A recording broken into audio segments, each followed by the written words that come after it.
Donna lived with her husband Walter, who had grown increasingly controlling despite being a stay-at-home spouse. While Donna worked hard to provide for them, Walter managed the household, a setup meant to foster stability. Yet, his domineering nature undermined her efforts, making her feel as though her contributions were insignificant. One day, Walter announced, with a smug grin, that he would allow his parents to move into their home, suggesting that Donna could relocate to live with her in-laws without consulting her. Stunned into silence, she couldn't believe his audacity, especially since she owned the house. This moment marked a breaking point. She had endured Walter's overbearing behavior for too long. He often issued commands, treating her as if he were entitled to do so. Once he had demanded that she fetch him ice cream late at night while he lounged on the couch, despite her exhaustion from work. When she suggested he could get it himself, he laughed and insinuated that displeasing him could have repercussions.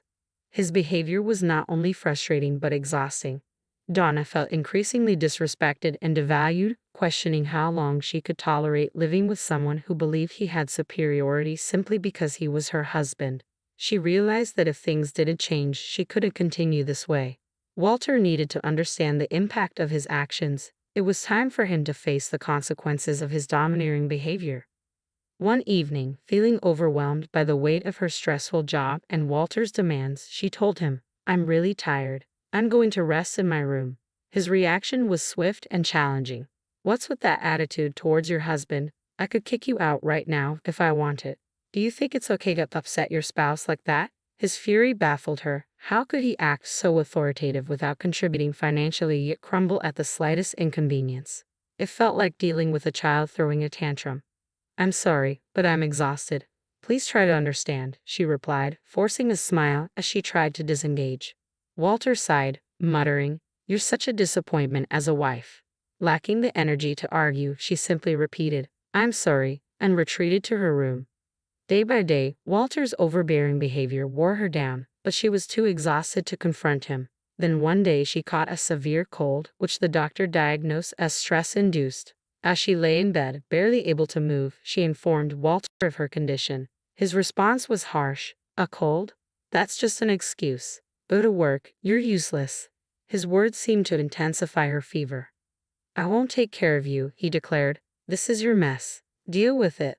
Left alone in her room, she moaned from the fever, feeling too weak to care for herself and too fearful to face Walter again, fearing more verbal abuse. Her temperature soared to 100 degrees Fahrenheit, and the fever was so intense that she lay drenched in sweat, unable even to change her soaked clothes. I lay there, contemplating how much easier life might be if I could simply fade away. Alone with my grim thoughts, I endured a painful night, my fever clouding my mind. Deep down, I knew something had to change. As the sun dipped below the horizon and the stars took their place in the night sky, a profound sense of loneliness and doubt washed over me. I yearned for Walter's support, not to cure my fever, but just for him to bring me an ice pack, apply a cool compress, and check in on me. Instead, I was met with harsh, uncaring words that cut deep and stirred up new anxieties. I questioned why I was the only one suffering, what I had done wrong, and why things couldn't be smoother between us. As these thoughts spiraled, I couldn't hold back the tears. The pain felt unbearable. After 5 days of rest, my fever finally subsided enough for me to return to work. My colleagues and bosses expressed genuine concern, asking if I was truly okay to be back. Though I was still recuperating, I felt compelled to support our household financially and couldn't afford more time off. Their kindness touched me deeply, a stark contrast to Walter's indifference, and it nearly brought me to tears again.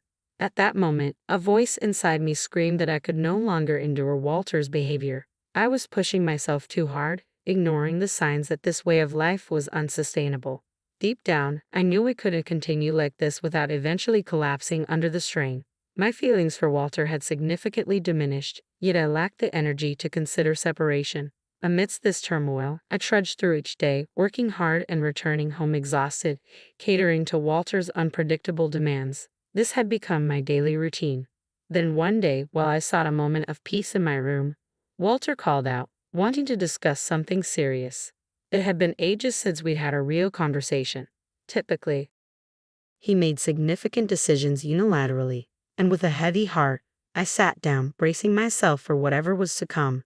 To my shock, Walter announced with unexpected enthusiasm, I'll let my parents move into this house. You can't even cook, so just leave. The first word that slipped from my mouth was what? He continued, you need to leave because you're living with my in-laws. I was stunned, unable to grasp the reality of his selfish demands. The situation had reached a breaking point, and I realized something had to change. As Walter pressed on, he revealed his plans to transfer ownership of our house into his name and his parents'. He bluntly stated his intentions to divorce me and start a new life, declaring his decision final and immune to my opinions. I felt utterly disregarded, my feelings trampled by decisions made without my consent. Walter, inflated with his man-of-the-house ego, seemed solely focused on his desires. My heart sank as I confronted the reality of how impossible it was to continue living with him while ignoring my growing detachment. Jared, you love me so much, don't you? He said, his voice dripping with false sincerity. I know this is shocking coming from a husband you love dearly, but I'm just trying to take care of my family. Please understand. His words, intended to sound considerate, felt more like a scolding. I wanted to shout that he was mistaken. Any affection I once felt for Walter had evaporated, leaving behind only disbelief at his selfishness and regret for not severing ties sooner. Why hadn't I left him earlier? If I had, perhaps he wouldn't have had the chance to exploit and demean me so thoroughly. I even resented my past self for being too lenient. As he watched my visible distress, Walter misread my pain as lingering love, believing I couldn't bear the thought of a divorce. But he was mistaken. My feelings for him had long faded into nothing more than disdain for a man who falsely assumed I still cared. Determined to set things straight, I said firmly, fine then, I'll leave.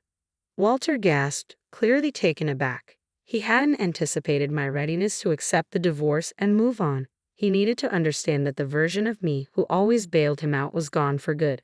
From now on, whatever happened to Walter would be his burden to bear alone because our relationship was over.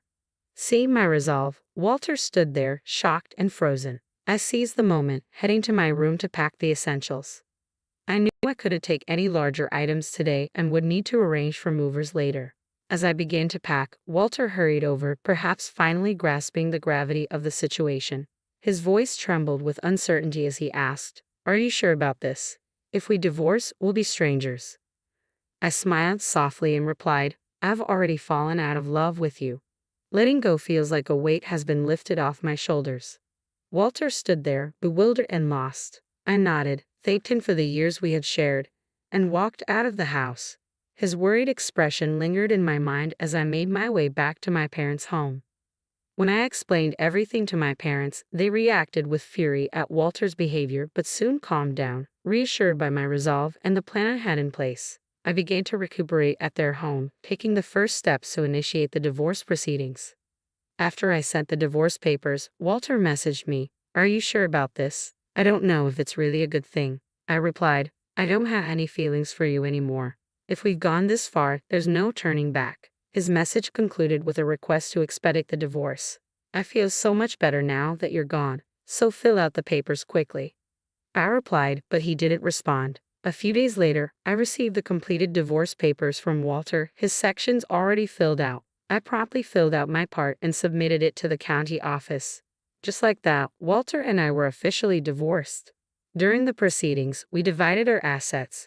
Walter insisted on keeping the house, so I transferred ownership to him and chose to move on. The house had never truly felt like home. It was more of a burden. Instead, I sought alimony from Walter. Walter's parents initially covered his expenses since he wasn't working, but he was now job hunting, likely planning to repay them once he found employment. However, as is often the case, reality doesn't always align with plans. A month after the divorce was finalized, I had moved out of my parents' home into a new place, enjoying a more peaceful life. Then I received a call from Walter. Honestly, it was annoying. I could guess why he was reaching out. Ignoring him might lead to more complications, so I knew I had to address it sooner or later for the sake of my future. I answered the phone with a firm, "Hello, what do you want?" I was completely fed up and wanted him to get straight to the point. Reluctantly, I listened as he pleaded, "Please help me." His desperate tone made me chuckle. Walter was clearly in a tough spot, and while part of me felt distant, another part was mildly amused by the irony of his desperation. His call caught me off guard. I hadn't expected things to deteriorate so quickly. What's going on? You need to tell me the whole story, I replied, half amused by the situation. I suspected why Walter might be struggling, but I wanted him to lay it all out himself. With a hesitant voice, stumbling over his words, Walter began to explain. He had taken over the house after our divorce and managed fine for a month. However, he now faced a rent payment he couldn't meet due to his unemployment. Desperate, he had asked my former in-laws for help, but the rent was much steeper than anyone anticipated, about $2,500, a sum they couldn't afford on their fixed income. My former in-laws were livid, accusing him of misleading them. This isn't what we agreed to, they insisted, placing the blame squarely on Walter. Feeling lost and unsure, he called me, nearly in tears. I didn't realize the rent would be so high. The place is a mess now. What are you going to do about it? Frustrated and overwhelmed, Walter was now trying to pin the blame on me. I hadn't discussed the specifics of the rent before our separation, but it was Walter's folly to assume responsibility for the house without grasping the financial commitments involved. He had pushed me away, treating me like an outsider, and now he was facing the consequences of his decisions. Despite this, he seemed unable to accept responsibility and reached out to me for help. I couldn't help but sigh at his audacity. Ignoring the strain in his voice, Walter continued urgently, "Please, I need your help. We can't keep going like this. I need you." His desperation was palpable. The rent due date had likely already passed, which meant they might already be behind on payments. The landlord of that house was known for being temperamental and strict about deadlines. I recalled the warnings I had received while living there. Never be late with the rent. Missing a payment could lead to serious repercussions. Walter, having met the landlord a few times, knew exactly how intimidating they could be. When Walter called me, pleading for assistance, he said, "Please just cover the rent for 1 month. I don't have anyone else to turn to. You still care about me, right? If someone you care about is in trouble, you should help them out." His tone was still self-centered, as if he hadn't changed at all. I wanted to tell him that my feelings for him had long since faded, but instead, I held back and replied coldly, "I'm sorry, but I don't have any obligation to help you. You were the one who cut me off. And now you expect me to assist you when it's convenient for you? That's not fair." Walter tried to defend himself. "Please don't be so cold. I really can't handle this alone. Whether you still love me or not doesn't matter now. We were married once, right? Can't you help me out just this once?" "No," I responded firmly. "You were the one who left me. Even before that, my feelings for you had already cooled. It's been a long time since I stopped loving you." Hearing the dejection in his voice, he said, "I can't believe it." His words struck a deep chord within me. For so long, I had endured everything, even when Walter was selfish, took me for granted, or mistreated me, especially when I was sick. I had stayed by his side, hoping to salvage our marriage. I had worked tirelessly for the life we built, yet this was the outcome. Why hadn't I left sooner, when my love for him faded? Why hadn't I distanced myself earlier? Regrets flooded in, mingling with the anger I felt toward him. Walter never truly faced me. He never showed real concern, never protected me, and never embraced the idea of navigating life together as a team. All this time, he treated me like a maid, a mere money-making machine. Each time he acted this way, he seemed oblivious to my suffering. And now, despite all this being a result of his actions, he came pleading for help, as if he were the victim. His self-centered attitude was repelling. "Please help me. I'm begging you. What about getting married again? Let's start over properly this time. I promise I'll never push you away again," he proposed desperately. I felt a mix of incredulity and annoyance. How could he think a simple plea for help could erase the years of neglect and misunderstanding? His desperation was evident, but so was my clarity in deciding not to fall back into the same pattern. I had moved on, and it was time for Walter to do the same. I chuckled bitterly at his desperate suggestion. "Are you kidding me? All of this is a result of your actions. I've been trying to find peace in my own way for a long time. I kept hoping you would face reality. And now you want me to start over with you, pretending none of this ever happened. Do you expect me to return to those miserable days? That's never going to happen." I refused to go back to that life, no matter what. Emotions overwhelmed me, and tears began to flow. I couldn't tell if they were from anger or sadness. Walter remained silent on the other end, having nothing to say in response to my words. Unable to continue the conversation, I simply said goodbye and hung up. Walter didn't call back, and to avoid hearing his voice ever again, I blocked his number. Later, I heard from mutual friends that Walter and his family had been evicted. He had tried to persuade my former in-laws to cover his rent, but they were furious and refused his request, further upsetting the landlord. With no other options, they were forced to leave. Walter hadn't had much luck finding a full-time job and was now working part-time to make ends meet.